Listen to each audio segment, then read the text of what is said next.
Tayo na naman sa Dulacak na 47-year-old. So, nag-drive muna ako dito sa ating The Food Court Alaminos City na may 5 Facebook pages sa Facebook. Whereas foodcourtalaminoscity.com.ph, Food Court Alaminos City, ako yung gumawa ng page.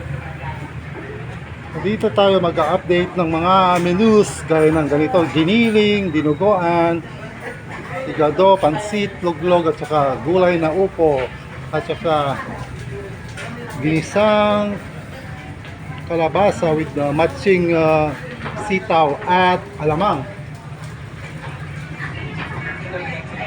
Ang dami na kumakain ng mga yapis, yung mga young professionals na work sa Fiesta Mall, Alaminos City.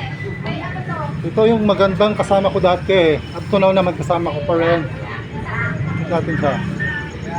Same. Just across, Jollibee, Alaminos. Tapat po ng Jollibee yung food court.